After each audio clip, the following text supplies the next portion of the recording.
ladies and gentlemen, to the very first episode of Singles Only. Today's episode will feature the great matchup between Feldon Rodham Excavator and the Beamtown Bullies. This show aims to promote Duel Commander and our local game stores here in the Philippines. Without further ado, let's begin! In our first episode, in the role of Beamtown Bullies is actually myself. I am going to be playing the Beamtown Bullies, a Jund mid-range deck that features big beaters and threats, mana dorks to accelerate the game plan, and the sneaky combo piece featuring the Leveler. We are going to donate, hopefully not the game, but donate the Leveler to our opponents. Now, on to the challenger. Hello, my name is Martin, and today your life points go from 20 to 0 as I play Feldon. So Feldon is now the premier mono-red deck in Duel Commander as its ability helps you exile cards from the top of your library equal to the damage dealt to it. It basically solves the problem of a mono-red deck because a mono-red deck, while it has a lot of explosive spells and direct damage to your opponent, it compensates for the lack of card draw at times. So with Feldon's ability, I don't think card draw will be that much of a problem in our matchup today. Alright, let's begin. First. You rolled at 5. Okay, I guess I'm in good shape. Beamtown versus Feldon, it's not so bad. I rolled at 7. I'll go first. Okay. So, unfortunately, we were on the draw during this game, and the die roll matters a lot in games. It's because you want to deploy your threats as early as possible and to apply pressure on your opponent. And unfortunately, we are on the back foot on this one. Alright, opening 7s. Good luck, Martin. I mean, bad luck because I don't like your deck, but... You have a good matchup against this. You know, it assumes I draw the right thing. I guess is not the worst hand in the world, but it's not the best also. So I'm on the play. I have this catchphrase. This isn't really a good keep. The reality of the situation is I had a mana dork, 2 lands, and 2 ways to get my combo in the graveyard. The problem is my lands were tapped. So it wasn't the ideal hand, but I put in the Zeotor's Proving Ground first because it's a tri-land, and then later on I can play my mana dork, I can play a tap land. Let's see where things go. It's Feldon. We have to react as, the Feldon player goes along. You're keeping, no? It's kind of a bad keep. I guess we'll try it out, sure. I'm gonna open up by playing a Zeotor's Proving Ground tapped. Tri-land, you can go. Okay, I'll draw. So, for this, I'll just play a Den of the Bugbear and play a Soulscar Mage. On turn 1, I played the Soulscar Mage because I wanted to deploy the creatures that didn't have haste during turn 1. And when I saw that I had a Monastery Swift Spear and a spell and a 1-mana spell in hand, I wanted to profit off the prowess triggers of both of these creatures. So I played Soulscar Mage first because it didn't have any incremental value if I play it on turn 2. Beautiful. You can go. I'll untap. I'll draw for turn. Okay, that is not what we were looking for. Let me start off this turn by putting a Commercial District tap. Looking at my top deck. I like that card.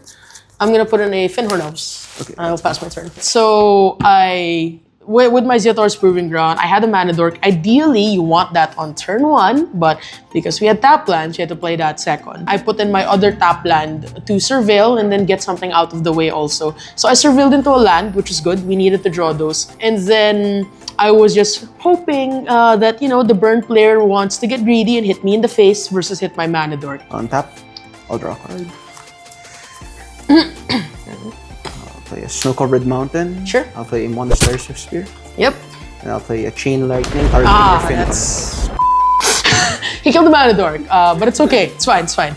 We have a backup plan. We were actually keeping the hand because it had 2 very good cards. Buried Alive and Unmarked Grave. Triggering Prowess. Sure. Swing for 4. I'm gonna take 4. I'll be down to 16, I guess. Turn 2, usually you play Feldon as your turn 2 play, but given the hand that I had, I just chose to play a Monastery Swift Spear and Chain Lightning on my opponent's Finhorn Elves. This is very important because I wanted to slow down the acceleration that the Beamtown Bullies had in their deck, and at the same time profit off the triggers of my own creatures to deal more damage. Bingo. I'll untap. I'll draw for turn. I already knew what that was. Okay, let's just answer me. I'll play Buried Alive. Yeah, it's good. I'll put down 2 creatures on their battlefield, onto my graveyard. So it's gonna be a. I wonder what am I gonna put down? It's interesting. I wonder what. Okay, so I will put down first. Where is it? Let's put down a leveler. No. So down to Skyfire Phoenix. Yeah, I think I'll stop there. I think we only need those two.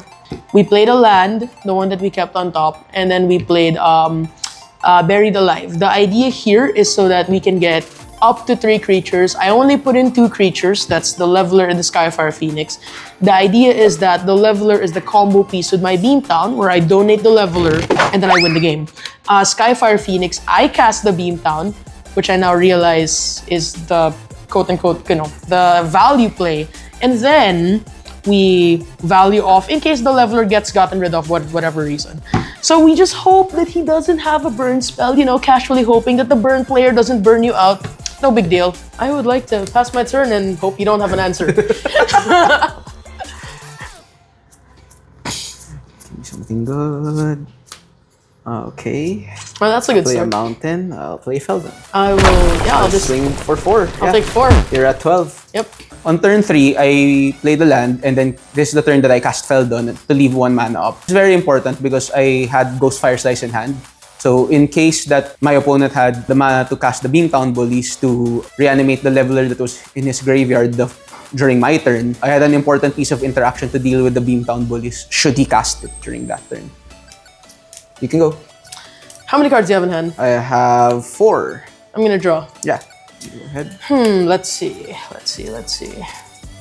4 cards. 1, 2, 3, 4. I'm at 12, right? Yeah, So you're at 12, yeah. I can play the Beamtown. You can just instantly remove it. Let's just make you deal with this one. Actually, no. Yeah. Take one for the... Go ahead.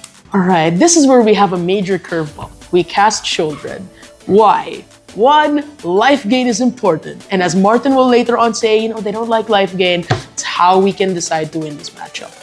But more importantly, I see that Martin has left up 1 mana open. That could mean anything. It could mean Ghostfire Slice, maybe even as Pyrokinesis.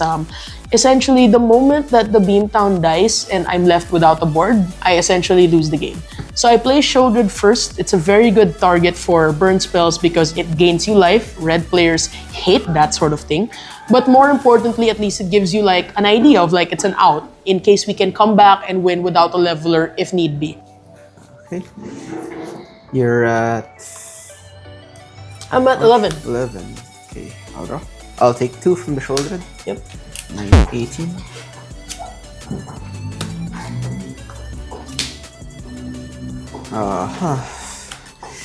Another big problem.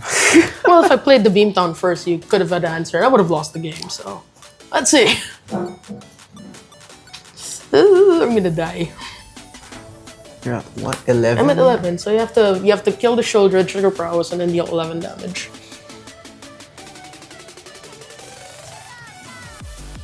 Hold on. Just have to cast Frantic Scapegoat. So during turn 4, when he cast Shouldred, I then opted to just cast the Frantic Scapegoat and apply pressure with my creatures. Now, more often people would ask why I didn't cast the Skullcrack to profit again from the prowess triggers like I did the earlier turn. In this instance, I was more wary of the triggers of Shoulder the Apocalypse, especially the gain 2 life that comes from each card draw that my opponent has. More often than not, we're allergic to life gain. We don't like that. Sure. So You're suspecting... come to the battlefield with a suspected counter on it. So I'll move to combat. Bring in the team. I'm gonna go block the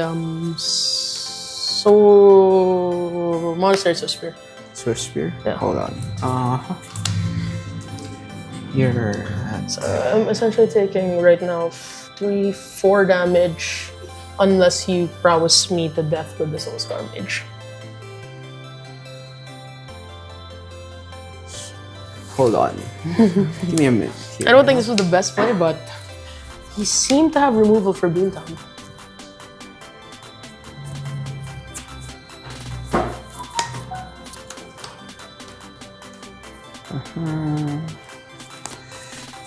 Yeah, we'll go to 1, 2, 3, 4. Yeah, we'll go to damage. You're down to 7. Yep. Shoulder takes 1 damage, so it's down to 4. Down to 4. I have 3 cards. You can go. I will untap. I'll draw for turn. On your draw, I'll put the shoulder trigger on the stack. Yep. I'll skull crack you. Okay. You're down to 4. 4. So he then draws his card for his draw step, and in response to the trigger of the shoulder, I cast skull crack. Because again, it's red players we really don't like life. Not here. What was that? Shoo. I will draw this card. Yeah, trigger prowess on the soul scar mage. Go ahead. Thoughtseize! No, that's not Thoughtseize at all. Turn 5. Okay, I will start gaining life with shield. Oh, skull crack. Oops. Okay, that changes things. I actually had a Graveyard Trespasser in my hand that will allow me to gain more life if I wasn't hit with a skull crack. Thanks, Martin. I'm gonna co-cast my commander, Beamtown Bullies. Okay. I would like to pass my turn. And step There we go. Fire slice you. You're at 4. Yeah. Let's go to game 2. Yeah. I cast the Beamtown. I completely forgot. I actually had a Skyfire Phoenix in the graveyard. Stupid. But it's okay. We were like, okay. If he has Ghostfire Slice, he has Ghostfire Slice. We lose. We lost. So he cast Beamtown, and then he casually passes the turn to me, expecting that he's gonna give the leveler, but before his end step, we fire off the last remaining Ghostfire Slice. Hi, Martin. Good luck again. Good luck again, That bro. was a nice game 1. I lucked out, man. Oh, You man. see, I just lucked out. I can't believe you had it. That was pretty good, not gonna lie. This is kind of an interesting decision to make here. There are times my matchup works against Beamtown. This is not the best hand to keep, but it's also not the worst, I guess. Yeah. We'll try it out. Yeah, I think this is okay. Sure. I'll so- keep my hand as well. So this is my draw. I think it's a reasonable hand since I'm on the draw. So we have 4 lands, a Fork Bolt, and 2 other spells. We're keeping this hand because we have interaction for a mana dork. And you know what they always say? We bolt the bird. There was a Dork, there was a few lands, and then I had Leveler in hand. I have a line. It goes like this. Then we draw lands, and then later on, we're gonna go to this complicated series of steps wherein we worldly tutor into a Seasoned Pyromancer, where then we throw away the Leveler, creating 2 bodies with a discard trigger. Easy, right? We got this. Beamtown, let's go. We do all of those steps, and then I win the game.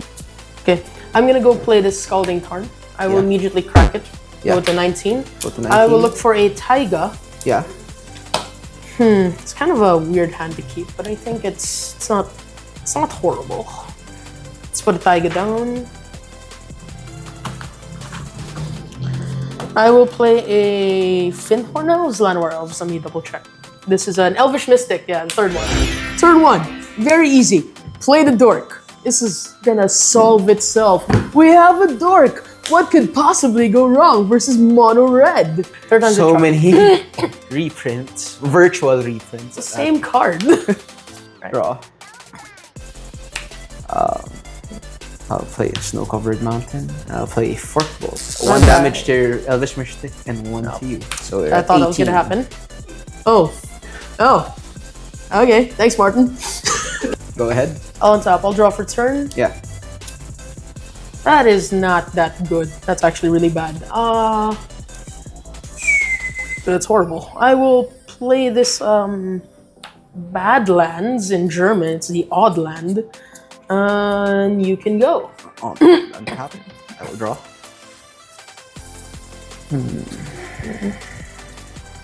I'll play an Arena of Glory. Okay. Then I'll play 2. Would you like to cast a exert the spell. Arena of Glory? No. Sure. I'll move the combat and swing for 2. Okay, there's multiple ways I can respond to this one. This is becoming a disaster. He has Feldon on board. I just played a land. I have 2 options here. I can Cling to Dust the creature to negate the Feldon, or I can deal damage to the commander that cantrips whenever it gets hit damage. I will... Cards in hand? I have 6. 6 cards in hand. I will attempt to cast an Orcish Bowmasters. I'm gonna play Orcish Bowmasters! So we ping the Feldon, and Okay then. so this will create an Orc. If it goes in, I will attempt to ping your Feldon. Ping the Feldon. What was I thinking? I wasn't. So that's dealing 1 damage on the Feldon. I'll trigger Feldon's ability, so I'll exile 1. So, on turn 2, I cast my Feldon. That's our usual turn 2 play. Then he cast Orcish Bowmasters on my Feldon. I wonder what Feldon's gonna give me. Card at the top. That's horrible. That's horrible. Look at that. Okay. Yeah. I would like to block move the blockers. Okay, so and block the Orc army. So Feldon dies, and I get another trigger. He decided to block with his Orc army, so I trigger another one. Good job. A cave-in. Cave-in. So, how about that? Oh, it's cave-in. Maybe I will do something smart later on and not play around this cave-in. Interesting. I don't think that was the best play I could do. I have 6 cards. Yeah, you can go. I'll untap. I'll draw for turn. Yeah. That was not what we were looking for. This is kind of bad. I will go play a Ignoble Hierarch. Yes. With my green mana. So get this. He saw Cave-In and he casts Ignoble Hierarch. Okay then. Oh wait, I drew Ignoble Hierarch. Play. Wait, there's a cave-in. Good job, Benj. Smart. Yeah, that's good. I'm gonna be taking so much from the Force of Rage. And then you can just cave in and destroy the whole board. I'll just get my value off. I will swing for 1. Exalted. Oh, I'll take 2. Pass turn. 18. On tap. I'll draw. Is he gonna do it though? I'll play a Snow We're dead. Mountain. So... Nope, we're dead. You can just do what I think he's going to do. Let me think. What would be better to... Let's do this first. I will cast the Cave-In. I will be pitching an Arc Trail. That is so you'll beautiful. be taking 2. Well, I'm at 16. We're at 6. We're both at 16. Yep, that's... Then I'll cast Force of Rage. I will respond to the Force of Rage. Do you have anything in your graveyard? You do not. I will just cling to dust my Elvish Mystic. Okay, so you're at 19 now. Essentially taking a lightning bolt from your Force of Rage. Okay, so I'm gonna play this Ignoble Hierarch that's going to die to this cave-in. Why? What was I thinking? I wasn't. But I was already tilted, not drawing lands, seeing the Feldon player get so much advantage. Yeah, let's just see where the game goes. Maybe we come back, from this Force of Rage. So I'll be having 2 elemental tokens. Yep. I'll swing for 6. You're now at 13. Yep, that's good. Yeah, you can go. All right. What do we do? Untap, draw for turn. Oh, that's beautiful. Pass. On top, then the tokens go away. Now I'll draw. Okay, then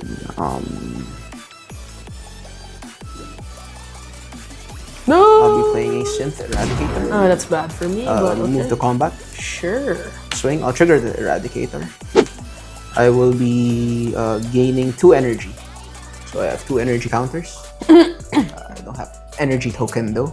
So I hope my alternate teacup will do. So I'm down to 10. How many cards do you have in hand? A lot. Down to 10. Yeah. Then I'll just play a Great Furnace and I'll pass my turn. I will draw and hope to draw land. It's not a land, but it's not horrible.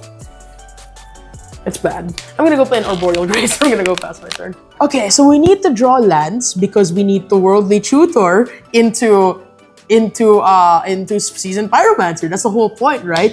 But maybe I should Worldly Tutor into, like, I don't know, a Generous End, something to get me a land drop, anything. Oh, I top deck an Arboreal Grazer. This is amazing. You know, the thing that gives you lands later on. Yeah, where's my land? Grazer, where's my land? Oh well, here. At least you're a good blocker, right? Turn. On your end step, I will cast Play with Fire onto you. Okay, down to, You're down to 8. Now we'll scry 1. Probably should have mulliganed I that would time. want to bottom this card. Then I'll put this in the graveyard and now on tap. Now we'll draw. I too like living dangerously. I'll play Mishra's Factory. Now I'll cast Broadside Bombardiers. Okay, am I dead? This is effectively... Let me just tap this one. Maybe. There we go. Yeah, broadside is good. I can't really do anything I'll about move that. to combat. Sure. I'll swing. I'll trigger the Synth Eradicator first. And I'll gain 4 energy counters. I'm gonna go block the synth. Okay, you're down to I'm down to 6. 6. Then, alright, the Arboreal Grazer dice. Then on second main phase, I will Fire Blast you. Yep. You're down to 2. Then I will sack the Synth Eradicator to the booster. That'll do it. Good game, brother. Ooh. I'm going for the kill now, so I'm gonna cast Broadside Bombardiers, swinging with my Synth Eradicator. And he just took it. And fling the Synth Eradicator to the boast ability of Broadside and Fire Blast. Win with fire. How does it feel? And then I died to Broadside Bombardiers and Fire Blast. Thanks, Martin. Good game. So, Benj, how about that line, huh? You know what? Sometimes it's nice when you have a plan, and then the burn player just says, "Lightning bolt to your dark." It's kind of the only way I have to go. You know, they always say this is a good matchup for us. I don't know why. Like, Beantown just dies to burn kind of easily. We have to have so many ways to fight it. So you played very well today. You know, congratulations on a good game. I mean, thanks, man. I just try to work around the combo by either rushing the matchup or just, you know, if I don't, I just die to the combo anyway. So it's like... Well, unfortunately, today you didn't. But I hope the viewers at home had a good time watching the first episode of... Singles Only. Alright guys, we're here at High Market. You can visit them at Cubao here in the Philippines for all of your gaming needs.